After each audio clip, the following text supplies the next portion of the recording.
Gracias, senador. Bienvenido, doctor Lainez.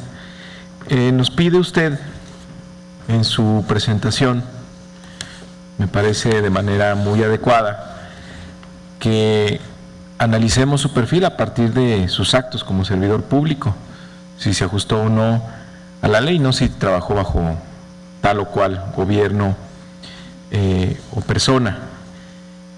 Y bueno, esto nos da elementos, parte de los elementos para poder hacer una evaluación sobre su llegada a la Corte. Pero yo le quiero preguntar al abogado, al doctor en Derecho, porque quisiera conocer un poco más. Bueno, cuando uno es servidor público, al ser servidor público acepta pues un nivel de jerarquía y de institucionalidad y se tienen que respetar ciertos principios, y me imagino que de todo su trabajo en ninguna ocasión hubo algo que fuera de manera frontal, que chocara contra los valores, sus creencias que usted tiene, sus convicciones, si no pues hubiera renunciado. Pero esta es una pequeña oportunidad, un pequeño espacio que tenemos justamente para conocer un poco más sobre esos valores, sobre esas convicciones, sobre cómo actuaría usted en algunos casos. Por su experiencia profesional muy larga en la parte fiscal, administrativa, por los cargos que ha usted ocupado, sin duda que usted tendría o podría aportar en la Corte una visión muy importante sobre los derechos económicos, como usted se refiere, como los derechos humanos, no solo entendidos como civiles y políticos, sino también los derechos económicos. Y aquí quisiera yo preguntarle un caso que usted tuvo muy de cerca seguramente. En 2013, la Secretaría de Hacienda nos decía que los ingresos iban muy bien, que el nivel de gasto también iba en línea. Recibimos el primer informe trimestral, recibimos el segundo informe trimestral y nos decía que los ingresos iban en línea con lo programado. Sin embargo, al entregar el paquete para el 2014, el ejercicio fiscal, el presupuesto de egresos, la ley de ingresos, ahí se pedía que en un artículo transitorio para la ley de 2014 que se ampliara el déficit público para 2013, para el ejercicio fiscal que estaba en curso. Y esto se sustentaba, era a todas luces claro, que el 2013 no nos estaba yendo bien, que había una caída en los ingresos que no había reconocido la Secretaría de Hacienda. Pero en la exposición de motivos señalaba que se preveía una reducción en los ingresos, una caída en los ingresos, y por lo tanto pedían se ampliar en 70,000 millones de pesos el déficit público. Sin embargo, ahí hay previsiones en la ley de presupuesto y responsabilidad hacendaria sobre qué hacer cuando caen los ingresos públicos, y lo que ordena es la reducción de algunos rubros de gasto. Y esto no lo hace la Secretaría de Hacienda y prefiere venir al Congreso a pedir una ampliación de déficit público, es decir, ampliar el nivel de endeudamiento. Cuando la Constitución dice que la deuda pues debe destinarse a proyectos de impacto que generen ingresos para su pago. Y en esta ocasión Hacienda argumentaba que preveía una caída en los ingresos públicos y necesitaba pues más deuda para completar su gasto. Esto dio origen a una acción de inconstitucionalidad promovida por este Senado de la República, porque nos parecía pues que se estaba violando el precepto constitucional de que no pueden hacerse ningún pago que no esté soportado ex ante en el presupuesto de egresos o ex post en una ley posterior. Y desafortunadamente no hay mucho tiempo para que pueda resolverse este tipo de acción de inconstitucionalidad, porque la acción se presenta en diciembre, después de que es aprobada la ley de ingresos, y la Corte pues tiene poco tiempo para resolver. Y ella adopta un criterio también, me parece una interpretación que hizo la Corte que yo no comparto, que el control del Congreso sobre el endeudamiento público es ex post, es decir, que tiene la Auditoría Superior de la Federación para verificar cuál es el destino de la deuda pública y que mientras el tamaño de la inversión sea mayor que el monto de la deuda, pues está cumpliendo el precepto de que deben destinarse el endeudamiento a proyectos que generen ingresos para su pago.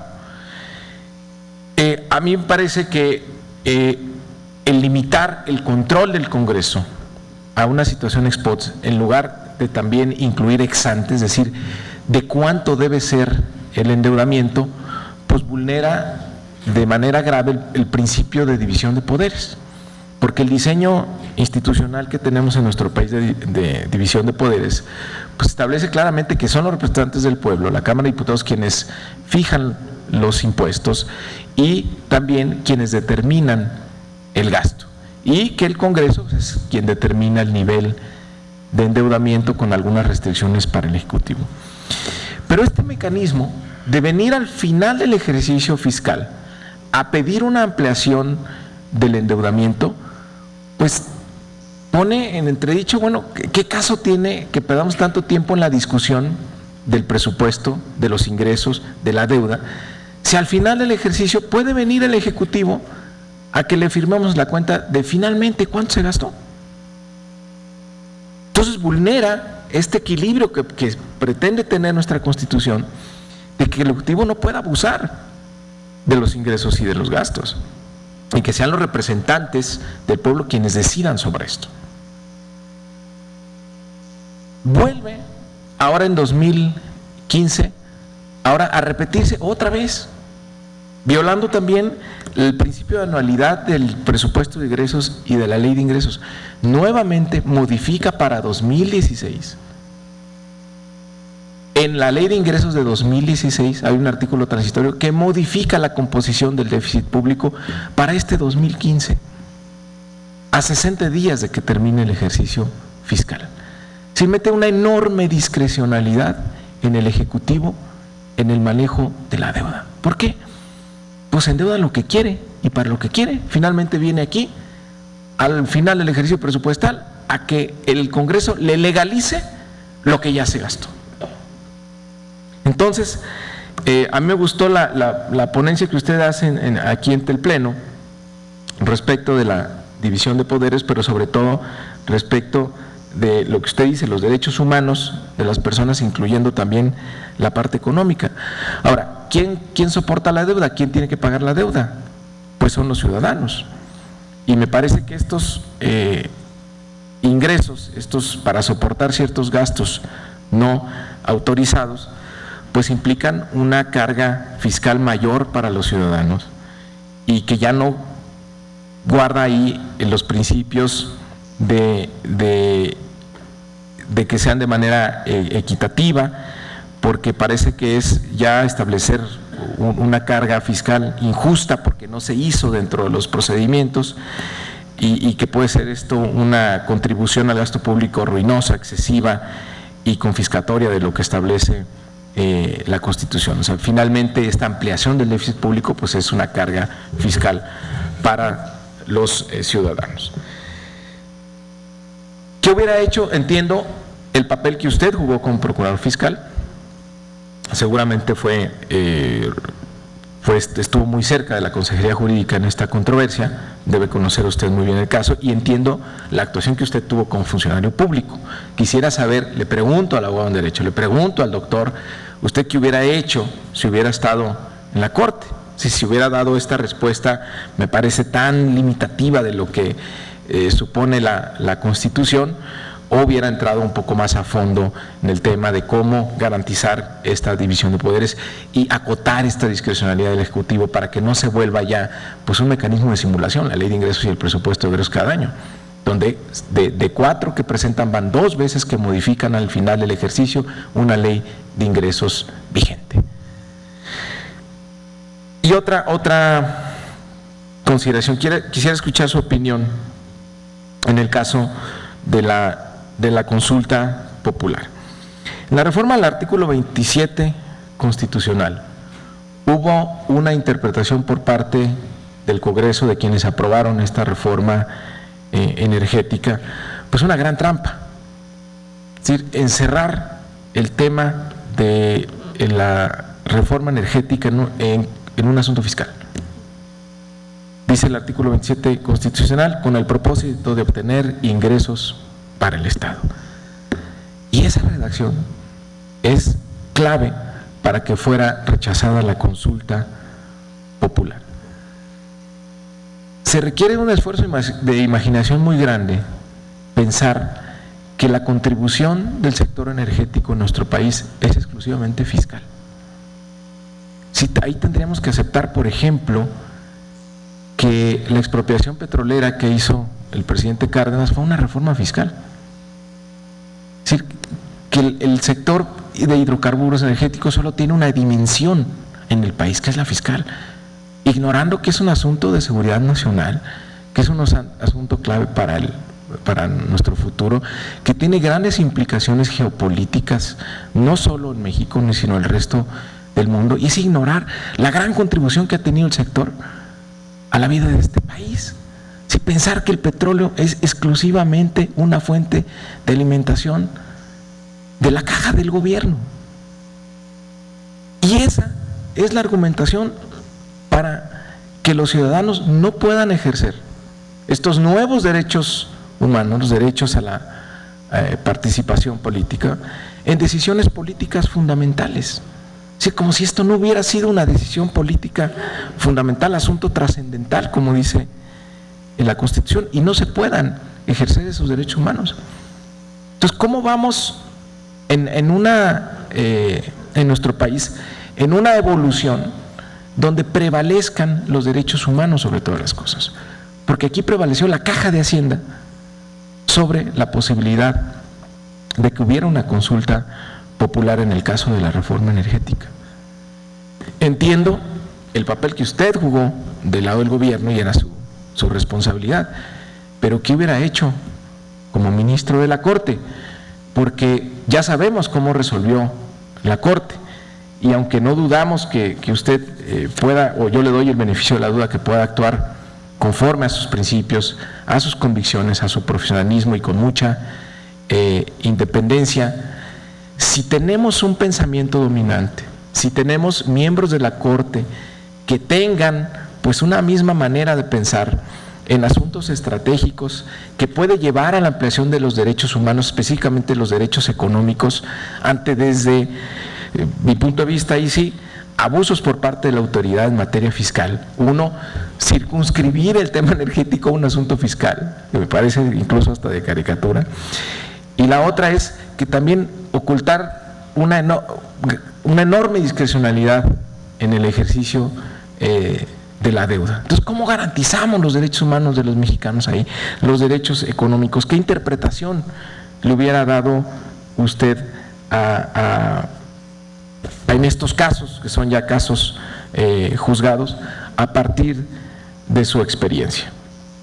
Y por último, una cuestión también quisiera advertirla, que me parece también muy importante. La deuda de los estados ha venido creciendo de manera incontrolable, tenemos escándalos prácticamente por todo el país a lo largo y ancho del abuso del endeudamiento público. Digo, si tenemos un abuso por parte de la autoridad fiscal federal, ¿qué podíamos esperar de los estados y municipios?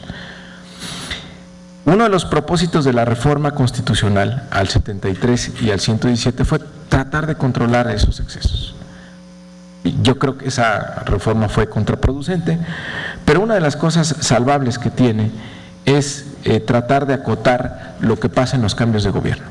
Es decir, prohibir que haya contratación de deuda en los últimos 3 meses que dura un gobierno.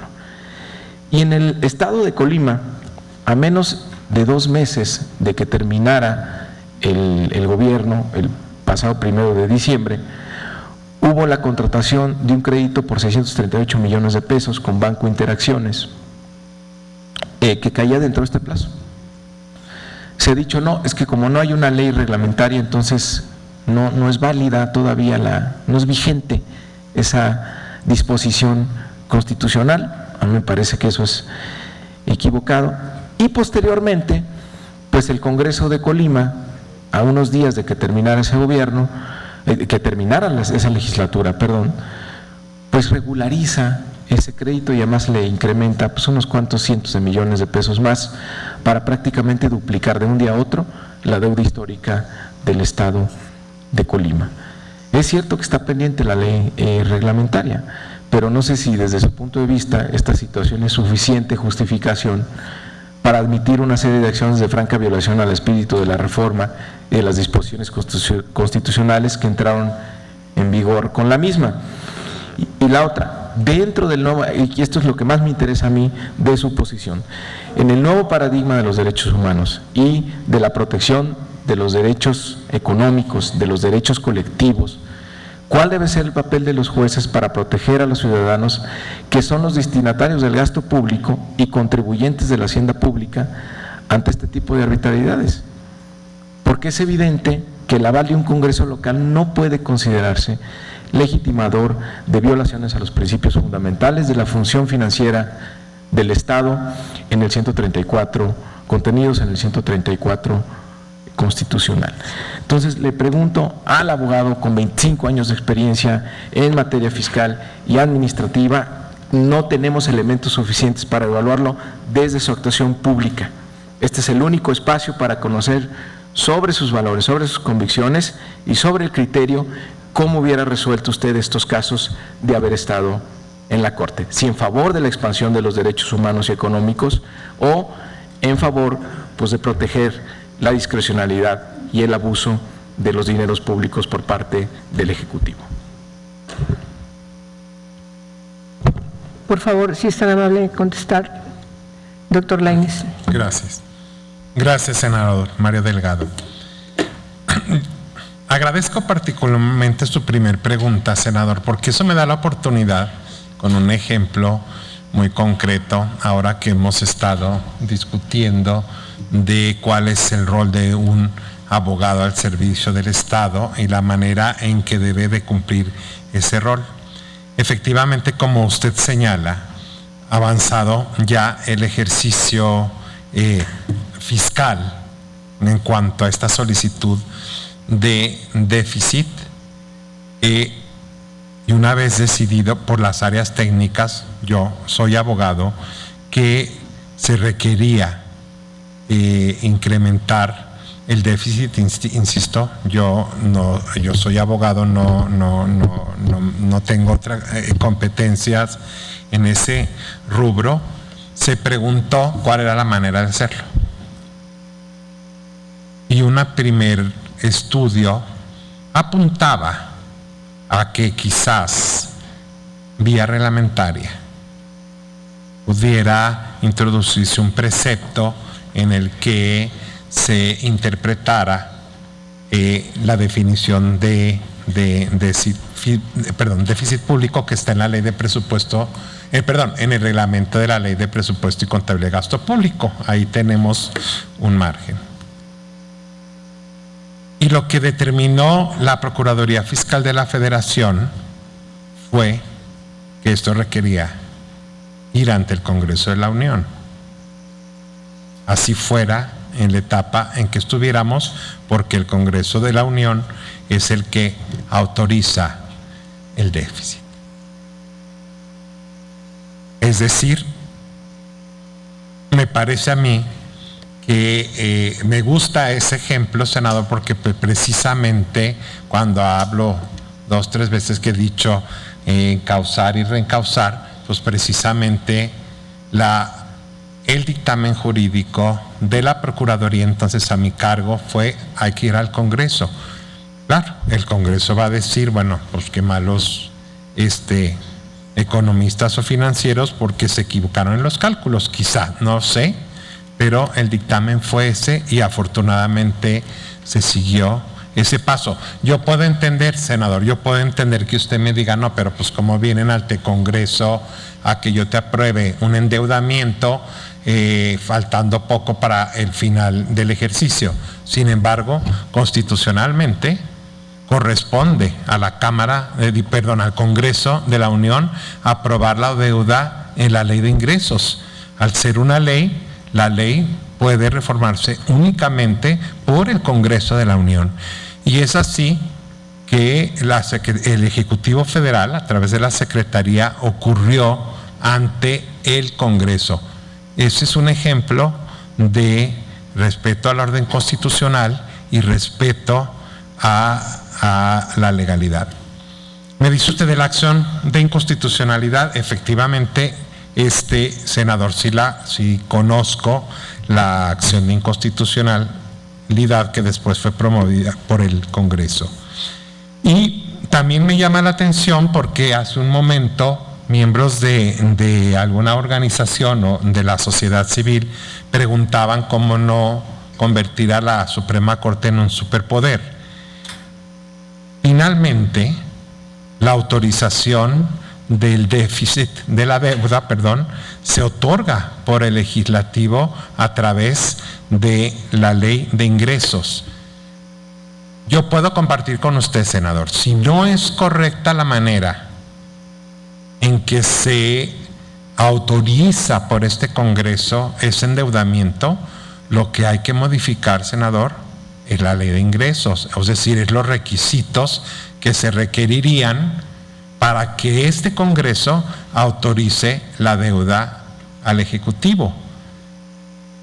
Pero ¿coincidirá usted conmigo que no correspondería a la Suprema Corte de Justicia de la Nación en esta controversia, una vez cumplido el requisito de haber pasado por el órgano del Estado competente para autorizar la deuda, decirle exactamente cómo viene toda esa autorización o cómo tiene que hacer la autorización? Porque si es una cuestión ex ante, como usted bien lo señala, está establecida en la ley de deuda pública cuál es el procedimiento de autorización de deuda. Por eso yo creo precisamente que este es un caso donde, de sostenerse lo contrario, se llevaría a la Suprema Corte a legislar, lo cual en mi punto de vista no le corresponde. En el punto número 2 de la consulta popular, senador, yo estoy de acuerdo con usted. A mí no me gustó el argumento esgrimido por la Suprema Corte para el rechazo para el rechazo de la consulta popular. No sé si habría otro, senador, pero yo ahí sí coincido que es una interpretación muy extensiva, ¿no?, del concepto de que se trata de recursos públicos. Lo comparto con usted. No estoy diciendo que fue indebidamente rechazado. Yo digo que ese argumento, yo comparto con usted el punto de vista. Ahora, senador, la consulta popular es una figura nueva, es una figura de democracia directa. Déjeme decirle que es la más, en mi punto de vista, es la más compleja de las formas de democracia directa, porque para mí es más fácil el referéndum legislativo, por ejemplo. Digamos porque es más fácil regularlo y porque es relativamente claro en su aplicación, es decir, se crea el referéndum y se señala cuándo el cuerpo electoral es llamado para refrendar una disposición legislativa. La consulta popular es difícil, senador, porque muy al inicio de esta comparecencia hablaba yo de la teoría.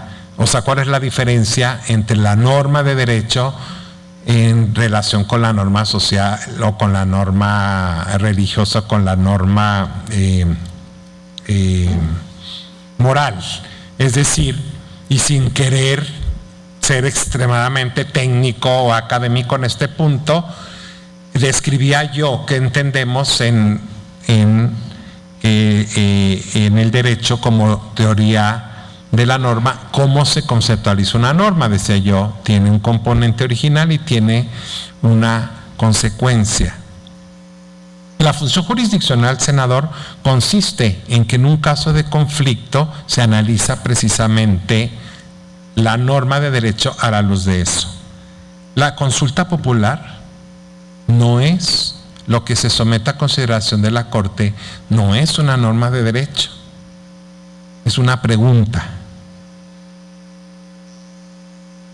Por eso es difícil, desde el punto de vista jurisdiccional, hacer una aproximación cuando se somete a un órgano jurisdiccional una función que no es eminentemente jurisdiccional. Es una consulta y por lo tanto es difícil. Y además, senador, pues es una pregunta que si cambia usted una coma o la posición del complemento en relación al sujeto, también cambia totalmente el sentido.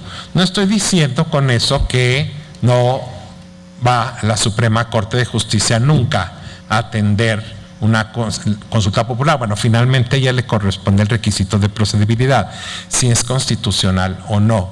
Yo solamente trato de entender que para la Suprema Corte de Justicia, en una atribución jurisdiccional, tendrá que también paso a paso encontrar los mecanismos de interpretación de una pregunta y no de una norma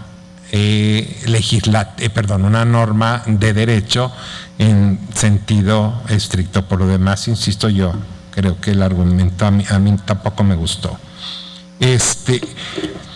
Una pregunta, deuda estatal, no hay reglamento. Senador, yo creo que tendríamos que ver los transitorios. Los transitorios, depende también cómo se construyan, va a ser el efecto posterior. Es decir, si el transitorio nos está diciendo la presente reforma entrará en vigor una vez que se expida la legislación reglamentaria sin hacer ninguna otra precisión, pues entonces la consecuencia jurídica es que efectivamente nada entra en vigor.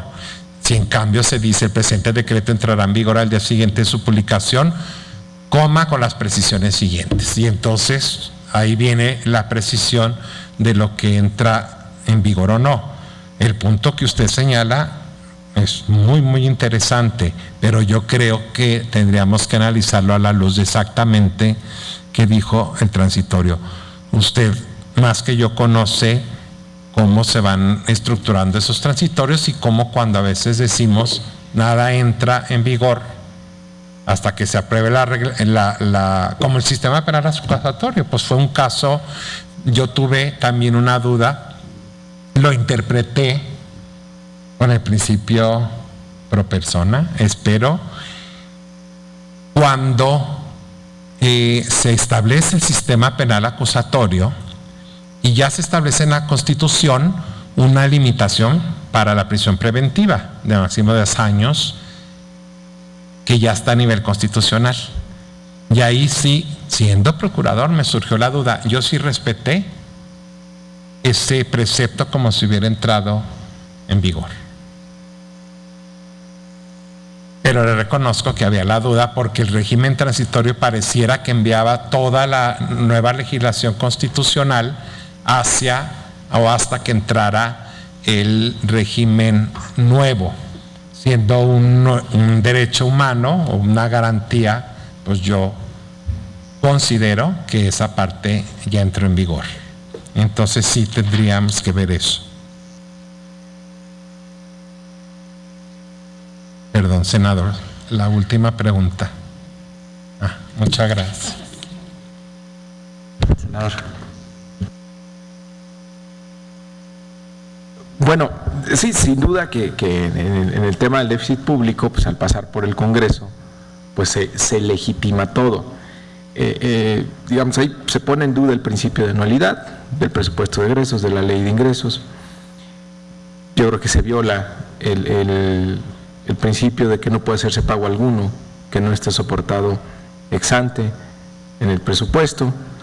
Se viola a qué puede destinarse la deuda pública, porque 60 días antes de pedir deuda, pero además justificado por caída en los ingresos, es decir, prácticamente la justificación es no nos alcanza el gasto, no que haya nuevos proyectos de inversión, que serían, digamos, más coherente con lo que planteaba en ese momento la Constitución, porque ya se modificó. y que se haga también en base a un supuesto en caída de ingresos, porque insisto, según Hacienda todo iba en línea, y sobre todo el tema de fondo es, a ver, pensando en el extremo, pues ¿qué sentido tiene tener una ley de ingresos? Si puede venir al final, pensando en un ejemplo extremo, el gobierno decir, pues esto me gasté, fírmamelo, y se hace, y queda muy legal. Pero el tema de fondo es, ahí sí se respeta pues este principio que es fundamental para el equilibrio de poderes. A mí me preocupa que otra vez lo hayan utilizado en este año, ahora para cambiar la composición del déficit público e inventar una nueva definición de déficit público, porque ya teníamos los requerimientos financieros del sector público y teníamos el déficit ampliado.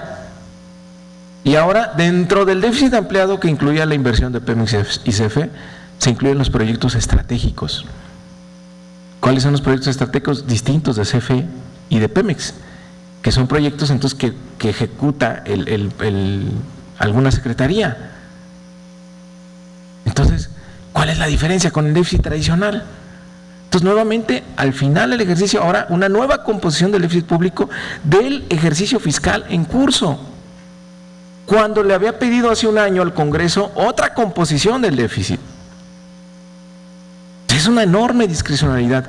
Sí, que venga y lo pruebe el Congreso, pues sí, se lava todo, pero ¿cuál es el tema de fondo ahí? Y creo que nunca se va a poder resolver por el periodo tan pequeño que se tiene para resolver este tipo de acción de inconstitucionalidad. Pero hay una afectación grave ahí de fondo sobre uno de los supuestos elementales de división de poderes en nuestro país, y que le da enorme discrecionalidad al Ejecutivo, y que en un caso extremo, pues es realmente entonces el esfuerzo que se hace en el Congreso de aprobación de ley de ingresos y presupuestos, pues, se vuelve secundario. Si puede venir al siguiente ejercicio fiscal a 2 meses de que termine y nos pasa la cuenta, por favor, y si el Congreso se la firma. A mí me preocupa el tema de fondo. Ahora, en cuanto a… y además, que sí hay previsiones, se dice, bueno, es que no hay de otra. No, sí hay previsiones en nuestra legislación, la Ley de Presupuesto y Responsabilidad Hacendaria, precisamente para que no se cometan estos excesos. Que es, si hay una caída en los ingresos, hay un mecanismo para ajustar el gasto, porque tenemos también una regla de balance fiscal. Entonces, que no se haya recurrido a recortar. Yo le pedí a Hacienda, pues manden aunque sea un informe de algún recorte, de algún ajuste que deben de hacer, y si no es suficiente, entonces sí vayan al Congreso y pidan la ampliación del déficit. Pero no se tomaron la molestia siquiera en decir que habían recortado alguna partida que señala el artículo 21 de la Ley de Presupuesto y Responsabilidad Hacendaria, que era la primera obligación, cumplir con el ajuste que se establece en la ley, y si no da, pues entonces sí se recurre al Congreso a pedir más dinero, a pedir más deuda. Y esto fue, la verdad, muy decepcionante, porque además vimos que en ese ejercicio fiscal, al final del año, hubo un incremento muy importante en el gasto de comunicación social. Entonces se pidió deuda, se endeudó a los mexicanos para poder financiar spots de televisión. Y un comentario respecto del 117, hay un artículo transitorio, habla justo sobre la fracción 8, que es la que pone este límite a los endeudamientos a 3 meses de que terminen los gobiernos, y sí hace referencia a que entrará en vigor una vez que haya la ley reglamentaria. Pero sería difícil pensar que la ley reglamentaria fuera a acotar o a limitar en algún sentido esta disposición constitucional, cuando está tan claro el propósito y el objetivo de para qué está diseñado así.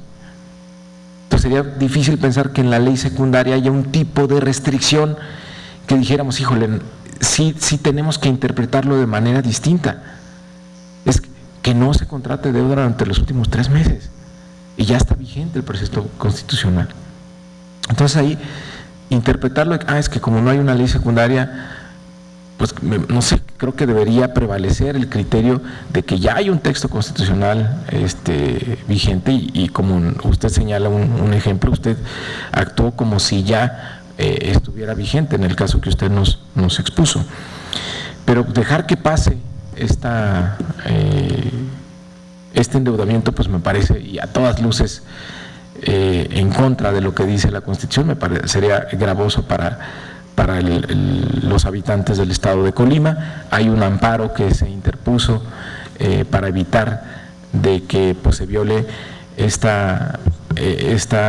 pues los derechos humanos de los habitantes de ese estado, pues con este endeudamiento que parece ruinoso y excesivo para ellos. Pero muchas gracias por sus respuestas y que le vaya muy bien. Éxito. Gracias, senador. ¿Gusta hacer? Senador, a reserva de meterme en camisa de 11 varas, porque, insisto, no soy economista, solo hacer una precisión. No se aplicó el artículo 21 de la ley del presupuesto que usted bien señala, porque al menos ese año, digo, ya no estoy enterado después, se tenían las coberturas petroleras. En estricto sentido, no procedía entonces la aplicación del 21, porque con las coberturas petroleras, entonces no se daba la hipótesis de, recuerda usted que el artículo 21 dice primero, cuando haya una disminución de los ingresos del Estado o de los ingresos petroleros, y luego nos va dando las distintas reglas.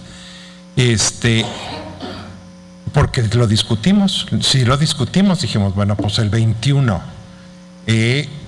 Y mis colegas de ingresos fueron ellos los que me hicieron ver ese punto. Yo dije, es correcto.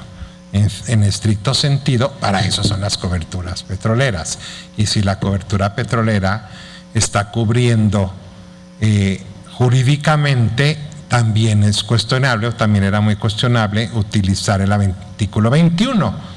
Ahí el argumento hubiera sido, entonces, ¿para qué quieres la cobertura si finalmente estás aplicando el 21 cuando vas a recibir esos ingresos? Insisto, con el riesgo de meterme en cuestiones económicas que luego difícilmente entiendo.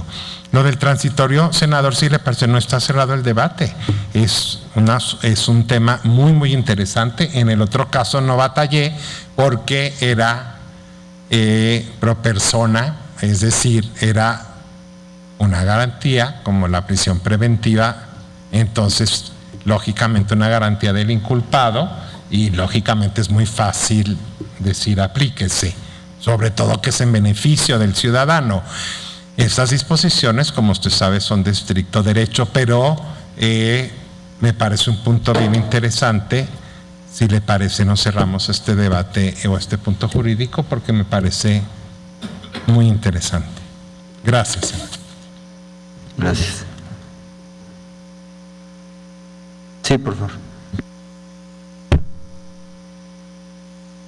Gracias, doctor. Un comentario muy rápido. Bueno, en este último caso también es por persona, porque las personas tienen la obligación de contribuir con sus impuestos, y se está utilizando los impuestos de las siguientes generaciones. Es la deuda.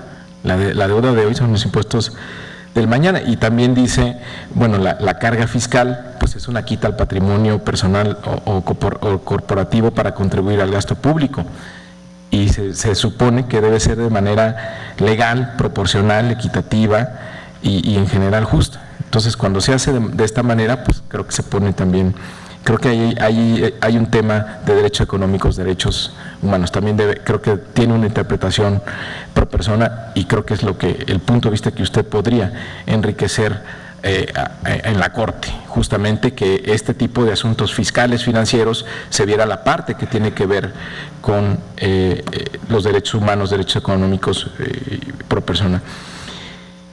Y sí, es camisa de 11 varas, porque Hacienda no considera ingresos petroleros ingresos por las coberturas, cuando menos en la ley de coordinación fiscal. Por eso un día no entran a la bolsa, a la gran bolsa de distribución, los ingresos por coberturas petroleras. Entonces ahí sí es como dice usted, camisa de 11 varas, pero insisto, en el tema de fondo es la enorme discrecionalidad que hay finalmente en el ejercicio de la deuda, en el ejercicio del gasto por parte del Ejecutivo. Muchas gracias.